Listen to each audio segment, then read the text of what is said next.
Investir engage et confère des responsabilités, aussi bien à l'égard du client, l'investisseur final, que du gérant que je représente.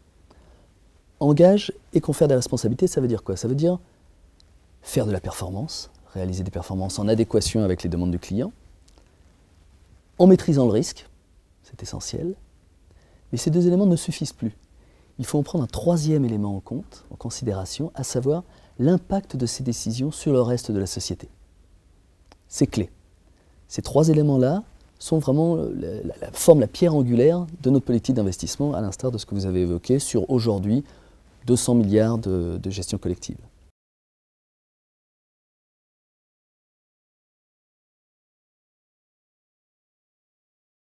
En fait, ce filtre, qui effectivement, vous l'avez souligné fort justement, concerne l'ensemble de nos gestions collectives, c'est-à-dire de l'ordre de 200 milliards, en fait, ce filtre s'inscrit dans trois étapes.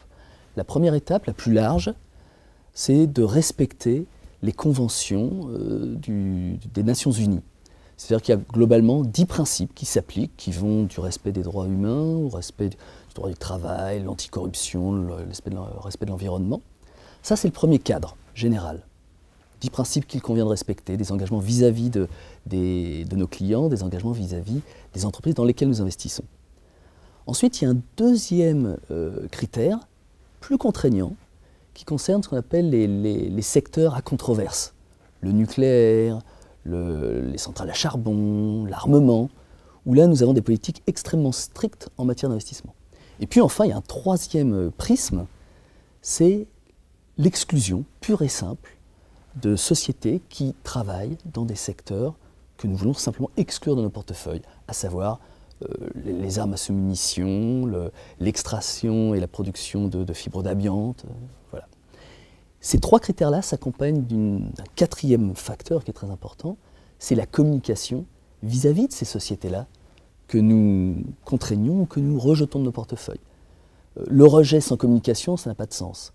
Si nous excluons, nous devons expliquer à ces entreprises pourquoi nous le faisons et pour les accompagner vers un monde meilleur, vers lequel effectivement nous pourrons dans le futur investir dans ces sociétés.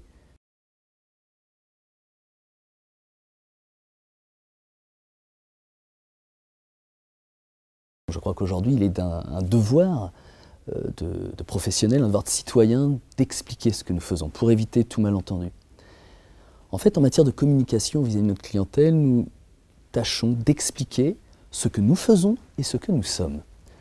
Ce que nous faisons à travers la communication de reporting le plus transparent, le plus détaillé possible, reporting par écrit, par oral, des présentations, des explications. Ce que nous faisons en matière de performance, en matière de contrôle de risque, je l'ai évoqué tout à l'heure, en matière d'impact de nos décisions sur le reste de la société. Ça, c'est ce que nous faisons. Il y a également ce que nous sommes. C'est-à-dire que si nous appliquons des règles ISR sur nos investissements, il convient que nous-mêmes, en tant que société, en tant qu'entreprise, BNP Paribas Investment Partners, nous respections ces règles-là. Ça veut donc dire, par exemple, que nous avons des critères de respect en matière de ressources humaines, de diversité, en matière d'impact sur l'environnement et enfin en matière d'impact sur le reste de la société. Donc tous ces critères-là, nous devons les expliquer ce que nous faisons et ce que nous sommes, et c'est un travail effectivement au quotidien de pédagogie, d'éducation.